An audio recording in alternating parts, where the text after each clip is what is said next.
This is the 66th General Assembly of the Broadcasting Organization of Nigeria, which coincides with the final transition and handover of baton of leadership to the newly elected chairman of the organization, Mr. John Momoh, and his vice chairman, Haji Yasa Ibrahim.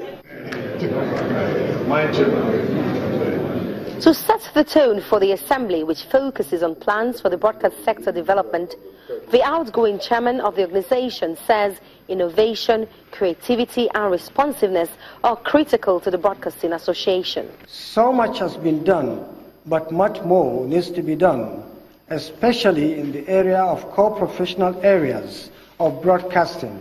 The role of the media as the developmental template setter, as well as challenges that need to be tackled to reposition the Nigeria broadcast industry, are central to discussions at this assembly.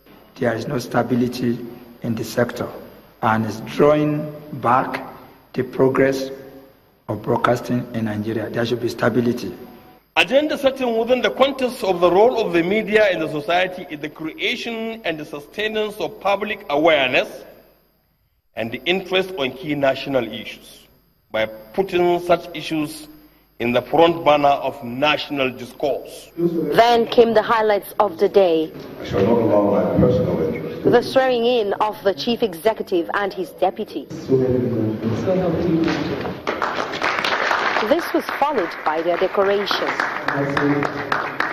With the handover of mantle of leadership to Mr. John Momoh, the 12th chairman of the association and the first independent broadcaster to hold the position, his key areas of concern were stated without equivocation. Private broadcasters are allowed to obtain their revenue from advertising in order to guarantee their economic survival as commercial stations, while the public corporations are allowed to operate a system of mixed funding.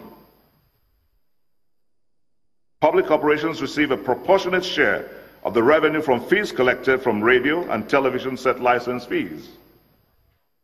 Set license fees are paid by everyone who possesses a serviceable radio or television set, irrespective of whether the set is used or not.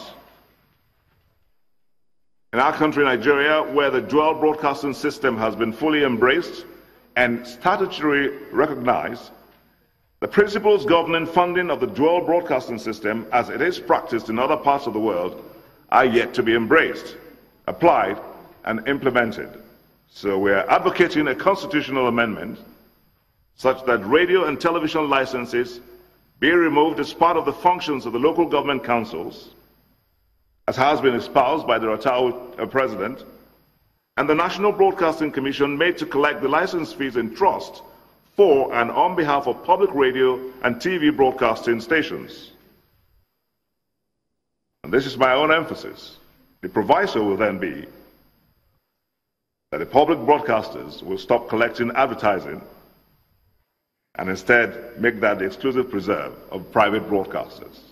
Other areas which the new chairman is set to tackle are the establishment of a united and common fund to help eliminate industry debt, resuscitation of the Society of Nigerian Broadcasters, digital switchover, the education and training of members through collaboration with international broadcast organizations, and not the least, the establishment of a Born Festival.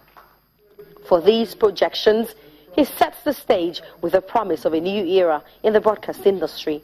Born shall be the national voice of Nigerian broadcasters. And together, we will take you all to the desired promised land. Omelongo Nadi, Channels Television News.